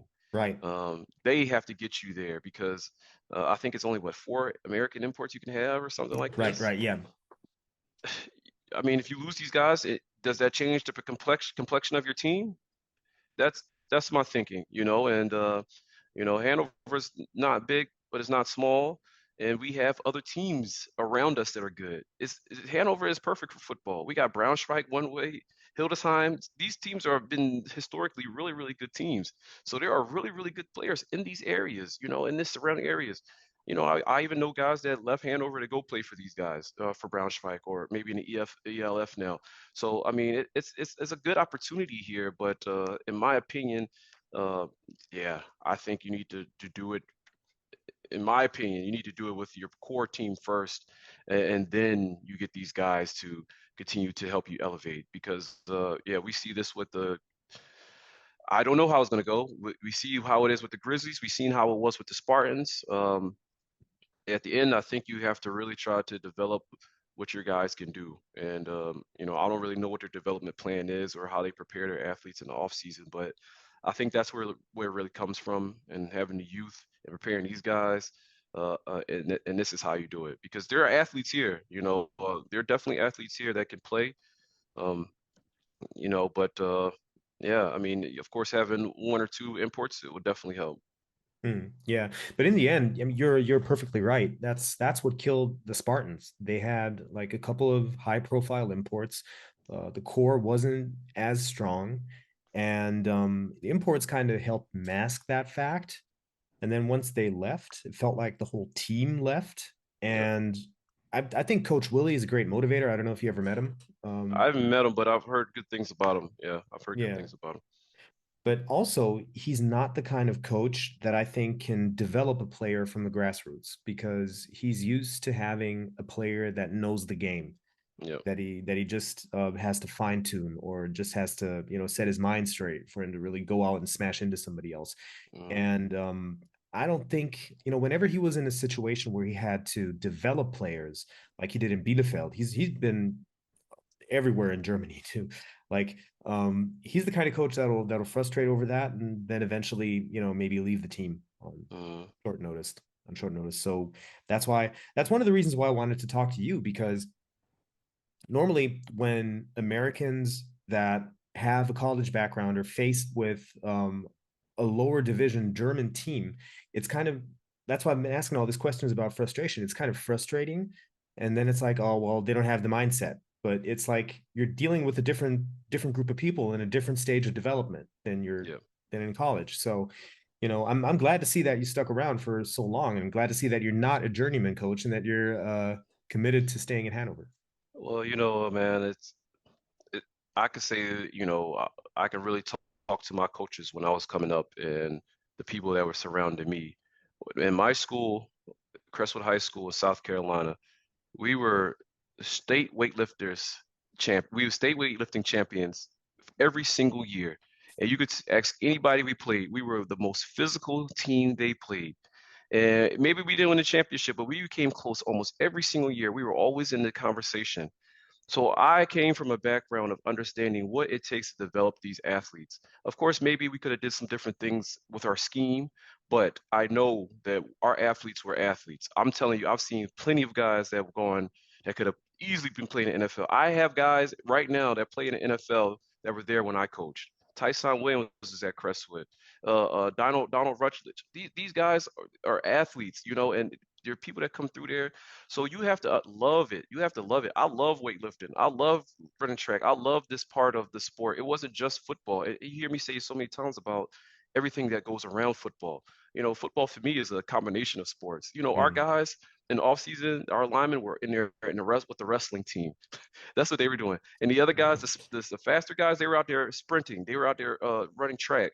So or shot or discus or something. And you just recognize, man, I really cared about the development of athletes. Even when I was going through college and I was doing engineering, I thought to myself, maybe I should do something maybe in biomedical engineering or something where I could do more with the mechanics and how the body works. I just didn't like anatomy at the end of the day. But it's really important to me. I really cared about my younger brother played basketball, always trained him. So I care about the training and I care about the process of training. And I like seeing people get faster and bigger and stronger. Winning is a byproduct of all these things. And that's what I be talking about, the development, man. Okay, of course, there's a lot that goes into the football side because there's a lot of basics that when I first got here, I just assumed that all the guys knew, but they don't, and it's a lot more that just goes into just them being, strong or fast. But of course, when you talk about it, man, the people that everybody more or less runs similar things in football. It's nothing new or special. It's usually about the individual players. Aaron Donald, you look at him. You've seen this guy with his shirt off. He is Mhm. just he is in the gym. He is doing certain things. Tom Brady, okay, look at this guy. Look how old this guy is. He's still performing at this age. He's taking care of his body. Yeah. And but the way that this works, man, is development. And that's why I would say that the guys that I have coming this year, these linebackers that I have, man, you're gonna see, man. You're gonna look at these guys, you're like, man, okay, I believe you, man. I believe you. This guy's been in the gym. He looks like he's been in the gym, and I want everybody to buy in like that. But I believe if I can really develop our team in this way, that we'll continue to have success. Because when people start to recognize my body is important, I need to get this how I get faster and stronger. Then this is how they also get better on the field. Yeah. I like talking to engineers, especially engineers that are football coaches, because they have a very scientific approach to the whole thing. Yeah. Because there's a guy in Essen, coached the hmm India Cardinals, DJ Anderson. hmm He coached for the Düsseldorf Panther. He coached for Cardinals, among other places, and now I think he's with the Düsseldorf Bulldozers or something. Maybe even their youth team because his son plays youth. hmm He's a rocket engineer for the Air Force. Okay. And so another guy with crazy mathematical skills that I, as an air traffic controller, can only dream of having. I just estimate stuff. That's still pretty good though. Yeah, man. Um, but it's like talking to him is a lot like talking to you in the sense that he says, okay, there's certain aspects of the game that you have to hone, and it's all about bringing different factors of an equation together to get the result that you want. hmm And if you look at, it's funny that you mentioned Tom Brady and his age, because I've been looking at the time to throw that pro quarterbacks have. And the older they get, interestingly enough, I think the time to throw decreases. So they Yep. spend a lot of time in the offseason developing faster mechanics because you're not going to develop that much muscle mass in your 40s. It's not going to Nope. happen. But Nope. what you can do is you can train your synaptic system, right? Mm-hmm. Your reaction to things, the speed with which you execute movements. And I think Tom Brady he had the lowest time to throw in the entire NFL last year. Yeah, man. These are the things we're talking about, the development, and of course, you hear me saying, you think maybe I'm just talking about, lifting squats and bench, but all these things, these quick twitch muscles, your lateral movement, all these things that are nuances for football, they're really important. You use a perfect example. My brother, I'm the only football player in my family. Everyone else is a basketball player. And you think Steve Nash was getting faster or Chris Paul's getting faster, LeBron James getting faster? No, they're getting older. They're not getting any faster, any stronger. But they are recognizing the things, these small things that needs to change to be slightly quicker, or how I shoot it just a little bit, I dribble it just a little bit lower. It's this experience that hopefully that we can all experience and give to each other. And that's why, when you ask me, okay, can I say ask me anything? Yeah.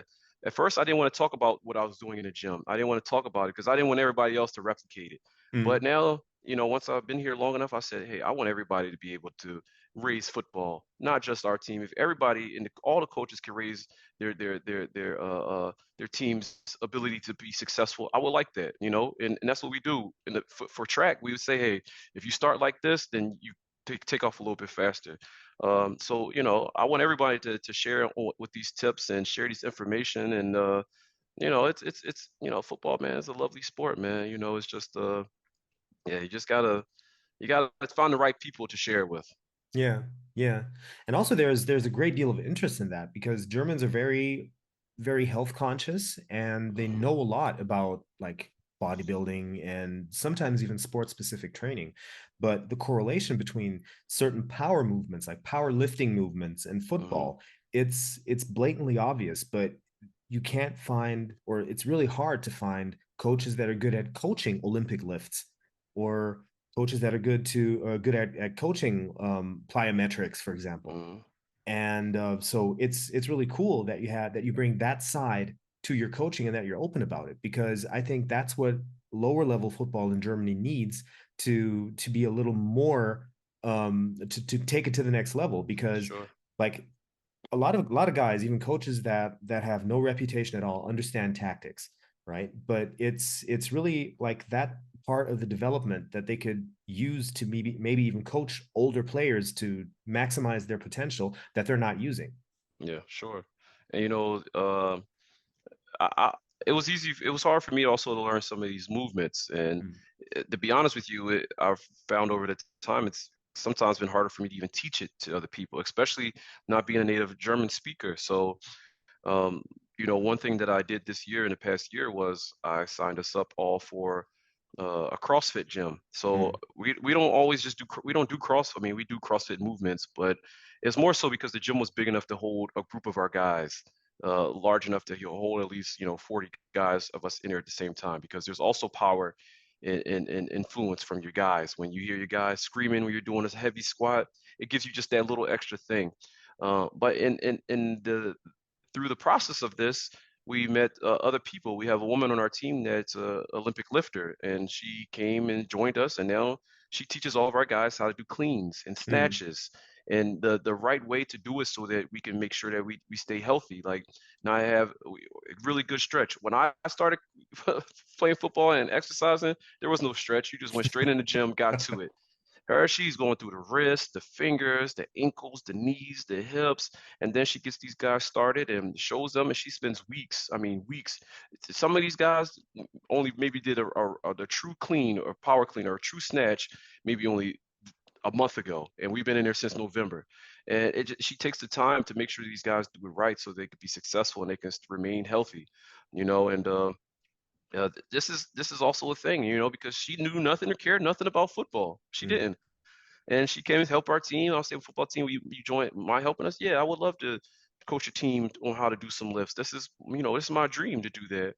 Next thing you know, her boyfriend comes. Now he's our defensive coordinator, and this is the thing. This is how it grows, and it's really important that, yeah, man. I would say if I could give any small team some advice or something like that, I would say sign them up in a gym that they can all be there together and other people can see them because then other people get interested and you never know the type of help you would get. I think it's a diamond, that we don't see sometimes where we introduce and involve other people from other sports into our sport. So I think that's a little jewel for some people that may say, I'm just trying to take my guys to the next level. Uh, you know, talk to people, see people, it's important. Yeah. And if you had to choose one sport that outside of football has the best or the most carryover into football, what would that be? Oh, that's a really hard one, man. Hmm. It depends because the special thing about football is every position has different movements. If lineman, offensive lineman is different, defensive lineman, different from running backs or receivers. If I had to choose just one, I would say not including weightlifting, I would say probably basketball Really? because of the explosiveness Hmm. that you have to have. And everybody has to have explosiveness. Everybody has to come from their hips. Everybody has to be able to this defensive pose that people do, you see them on movies sliding left and right, man, that is the most important thing that you could have as a football player. Have a good ready position, a good base with your feet wide, shoulder width apart, able to move side to side with your chest up and your hips down. It's in every position, doesn't matter what position you play. So I would say basketball because of that. And like I said, also explosiveness. A lot of guys are explosive that are playing basketball and yeah, man, the hand-eye coordination, a lot of coordinating, a lot, I mean, sports in general, but to have a ball and catching and throwing and all these things, dribbling, shooting, yeah, I think basketball, I do. And maybe it's just because I played basketball a little bit and maybe, because of the influence I've had, but yeah, I think it has probably the best carryover. Most of the guys that you see, maybe for instance, a LeBron James. You see him playing football and basketball. Michael Vick, Allen Iverson. It's so many of these guys that, hey, I could play basketball, I could play football. North Carolina, he used to have a guy that was like this. We had a guy on our team, Mike Jones. He played receiver and he played shooting guard on the basketball team. There's a lot of guys that are like this. So um, yeah, and I mean, I would say it's probably also beneficial for the basketball team to have a guy that's a little bit more physical on their Hmm. team. But yeah, I think they're pretty good. Not for sure, not one to one, but I think there's a lot of carryover from one to the other. That's very interesting because I would have gone with track.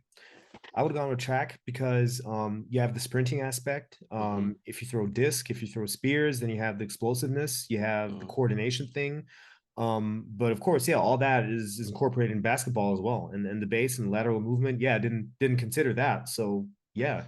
Yeah, I also like I said, man, when we were playing when I was growing up, man, it was most of the times the coaches didn't want you to play basketball and football because the basketball coaches didn't want them getting hurt in football season, and the football coaches they didn't care, but they preferred them to be in the weightlifting room and on the track. But yeah, track is really important too. Is it like I said? You said some good points. There's a lot of explosive things that are in track as well. Shot put, discus, long jump, triple jump. I was a triple jumper, so Hmm. I also recognize the explosiveness that you learn from these movements.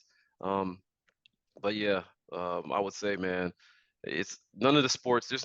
Football is really good combination when you play multiple sports. I see a lot of people specializing in sports now, and you hear a ton about this. But I think it's always important to play multiple sports to try to get a feel for, how you feel when you do this or how you feel when you do that, and yeah, develop your hand-eye coordination, your foot-eye coordination, and your explosiveness just in a natural way. And I think that's the cool thing. And even wrestling, like I said, Hmm. you recognize how to use your body in a different way. And one of the words you probably, if you ever came to my practice, you hear me say the most is leverage, leverage, leverage. Hmm. And in wrestling, you recognize it without even saying it. You recognize how you use your leverage. So you learn a lot from all these different sports.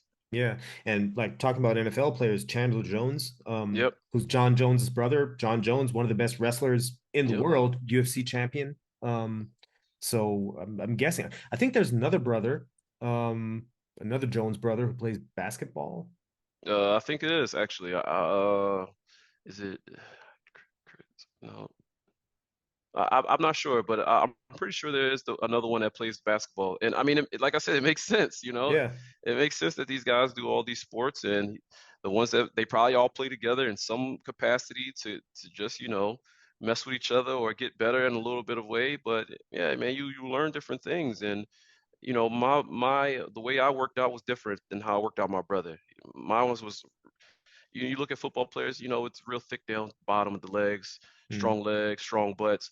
But when you see basketball players lean, it's lean and it's a little bit more springy. So it's different, but it's the concept and the things that you try to do is still try to, you still try to be more or less similar in different ways. I would like to jump the highest, or I would like to jump out the furthest. I want to tackle best, or but yeah, I mean, it's that's the love in it, man. And um, I always try to get my guys. I'm always trying to figure out something new or a different way to help them.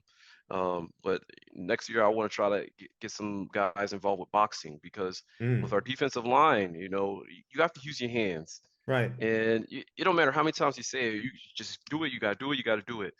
But everybody just thinks about the hands. It's easy to think about the hands, but the hands also come with the hips. Yep. And one thing you really learn when you start to fight is, most people just fight with their hands at first, but then you start to learn how to turn your hips. And I think this is important for a lot of the movements we do in boxing. So, I mean, in football. So, it's a lot of sports can help. A lot of them can. And yeah, try to take advantage of it. At first year here, I said, "Hey, tell me about the baseball team around here. Maybe I could find a quarterback, pitcher. Tell me about the track team. Tell me about the basketball teams. Tell me about all the teams in Hanover, so I can see if it makes sense to have some guys out here." Yeah. It's funny that you said boxing though, because I tried boxing after I finished playing football. I used to play outside linebacker, Hmm. and then I started boxing because I like sports where when I make a mistake, I get hurt. Yeah. It's because if you don't pay attention, if you get hurt, I never wanted to be a tournament boxer or anything, because Hmm. I'm too old. I started boxing when I was 35. So I figured, me being a good sparring partner is like that would be the top of the list for me. But to Hmm. just be a respected sparring partner. And I realized that it's hard to unlearn to generate your movement through your hips Yep. sideways and not Yep. forward, Yep. because if you I don't know, if you, have you tried boxing? Yeah, I have. I boxed when I was younger, but when I moved here, when I was just trying different sports, I did some boxing and some kickboxing. But I know what you mean. I know exactly what you mean.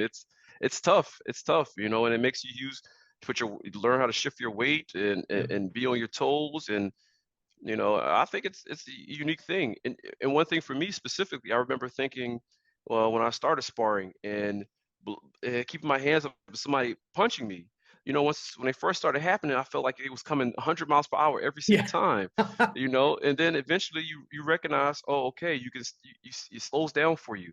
And to me, that's the same thing as when somebody shoots their hands at you and you have to get the hands down. Yep. You see him coming, so now you can do it. First time, couple times, oh man, he's shooting his hands so fast, so quick. You keep working it and you see it like this, I think it changes things for you. It gives you a different perspective. Yeah, yeah. You see that twitch. You see that twitch in the shoulder region, and you got to Yep, get your hands right yep. about here. That kind of thing. But I noticed. I don't know if you noticed the same thing, but if you commit to a punch in football, then 9 times out of 10, you're going to be flat-footed because you want to generate the most momentum. If you do that in boxing, you're a sitting target. Yep, it's terrible. And that's why you got to, if you take some of these things from boxing, you're able to be a little bit more successful. It's man, there's no time, there's never a chance that you have to stop learning. There's no time you have to stop learning. There's keys and little special treats in every little thing that you do. If you're serious about the sport and you say, okay, I want to be the best, man, you know what all it takes. It just takes the mind. And you'll be willing to go figure it out or go try it or do something different. One thing about me being a coach all these years is I love it. So I'm always looking on the internet, something new. Oh, okay. Oh, okay. Why did I don't know. what's the coach from Ole Miss? Lane Kiffin do this. Oh, that was Kiffin. smart. Yeah. Oh, I might take that. Oh, okay. Oh, all right. I'm gonna do this. I'm gonna do that. Oh, what's the special teams look like at South Carolina? Okay, he blocking punts. Oh man, I might try this. I might implement it. You don't stop learning. Doesn't matter if you're a football coach or engineer or CEO or COO or a mom or a dad. That's the special thing about this sport or all sports. It's life, man. If you can apply these things that you are doing in your job or in your life to football, you could do the opposite the same way. It's funny to even say this, but I had my college coach, man. I thought he was the grumpiest guy, but he told me when I had a one-on-one at the end of the year with him, the exit interview, he said, "Hey, listen, whatever you do on the field is exactly what you do off the field because you don't just flip a switch and be like, oh, I'm different now. I'm a different Josh now, or I'm a different person now. Or I go on the field, I'm going to turn it on. I'm just that guy. If you don't try to be that guy on the field, I mean, off the field, you're not going to try to be that guy on the field. If you Mm. only give in 25% effort in class, you're only going to give 25% effort on the field. And he was right, and it's the truth. If you are taking it serious, if you're serious about it, you're serious about it. Doesn't matter if, you know, look at Kobe. Kobe is a example, perfect example. He's serious in life. He was seemed pretty serious in life, and he seemed pretty serious on that floor. So you know what you get. And it's yeah, you just got to have the right mentality. And it's hard for most people to be like this, and that's not our nature. But if you're lucky enough to be one of those people, figure out what it is that you want to do, man, and do it to your best ability. Yeah. And it's also interesting how like this competitiveness is like ingrained in professional athletes in what dimension this competitiveness is. Because if you watch the Jordan documentary, it's like he was competitive about everything. Yep. Like I said, you don't just turn it off when you go off the court. That's who you are, Yeah. and it's the same thing with anything you do, man, and I love seeing people that are like that, and of course it's a pro and a con. It's a pro because you're usually probably really good at something, but it's also a con because you probably get on a lot of people's nerves on the way doing it. So, but that's okay, like so the biggest thing I think of in life in general, or any person that plays sport, is knowing how to be a better you, know how to overcome you. This Adam Sandler movie, everybody's always talking now about is you versus you, and that's the truth, and that's the thing I noticed. I learned when I got in college. It wasn't me versus the other running backs to try to see who get in the first spot. It was me versus me. Am I going to outperform myself from yesterday so that I can get a starting spot?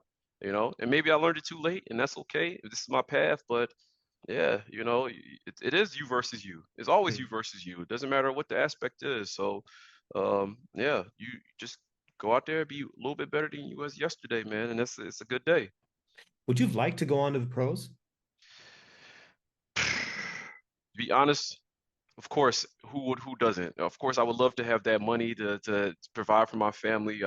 In a way, I felt like that's what my college was. I sacrificed my body to be in a situation where now my kids are more successful. I'm in Germany. I'm an engineer, pay for my education. But the physical aspect of this game isn't for everybody.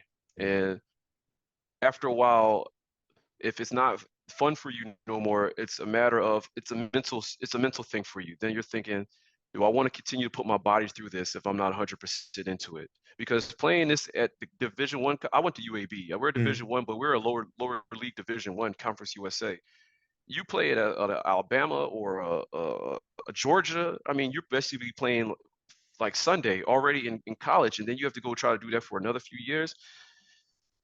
Did I want that for my body playing running back? No, because running back is a position that we talk a lot about the lineman hitting every play, but most plays running backs are hitting. If we're in pass protection, we are probably hitting a linebacker or somebody that's coming. If we're going out for routes, that's the only time we might not hit somebody. Somebody's still gonna hit you if you run into today's zone. You Yep. run the ball, you're gonna get hit. So it's like it's a lot on your body, and after a certain amount of time, I recognize, hey man, I've had a number of concussions, I've had surgery, I've had this, I've had that.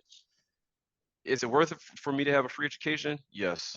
But do I want to continue this position? I don't know. And Yeah, I mean, I would think, of course, I think everybody has their stories and everyone has their way of thinking how it could have been if I would have did this or I would have done that. And as I just told you, I truly believe if I would have been more mature as a guy at that age, I think I could have been this. The sky was the limit for me. I do believe I had a lot of talent, but I just didn't have the right mindset. I didn't, and that's the truth. I wasn't one of those guys that took the time and worked harder after practice and all these things because we've had some people from my team go to the NFL. A lot of these guys, and most of the times, you know it after a certain time, once you get in the league, it's not just about the talent anymore. It's about the work ethic. It's about the mentality. It's about the drive. And yeah, at that time in my life, wasn't worrying about that. I was worrying about partying, having fun, and at towards the end, I was worried about my education.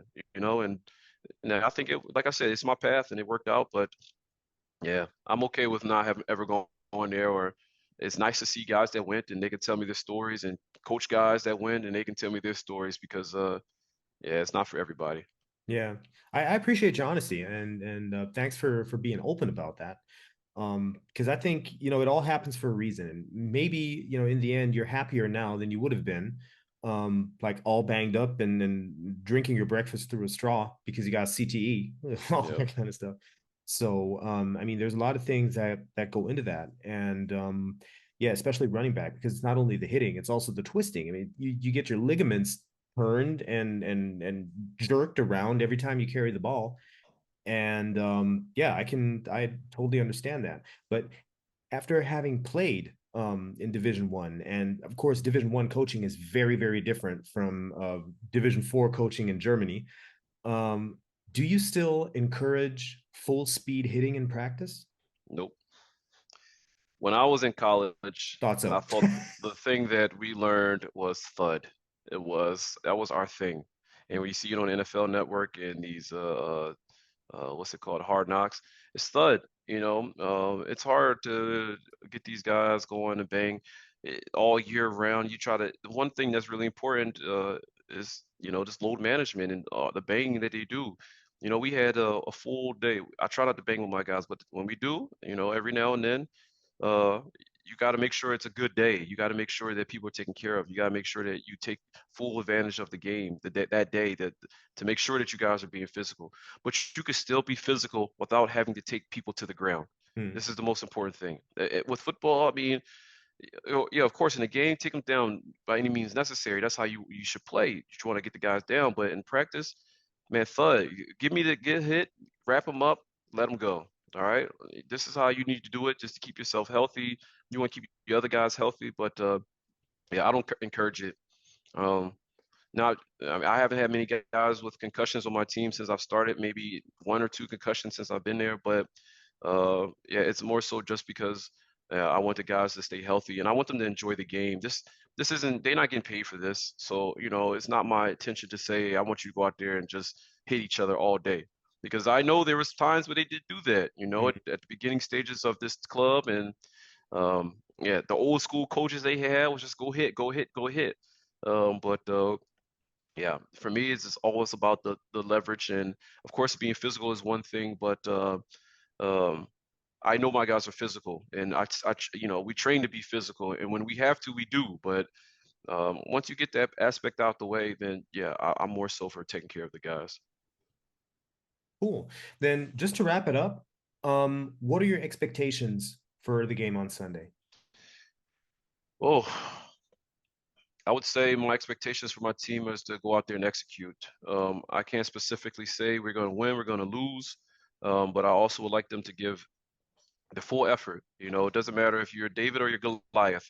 You play to go play the game. It's you versus you. So my expectation for this game is, hey, I would like to see these guys going to executing. I want to see 100% effort, and I want to see these guys uh, making sure they're giving their all.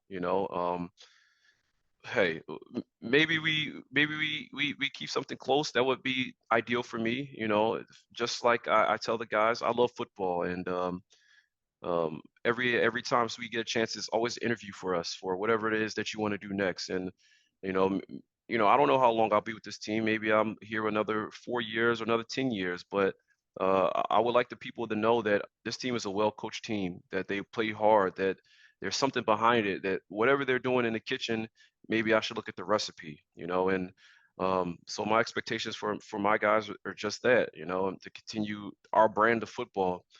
Um, Otherwise, yeah, man, we just prepare and we let whatever happens take care of itself. Um, I just want to make sure that our guys enjoy it and have opportunity to see what it's like to play a GFL one team, to have the idea, have that feeling, to have a belief, and come out of the game with a different confidence, a higher level of confidence, with a belief in themselves, regardless of what the outcome is. And yeah, I think that's possible.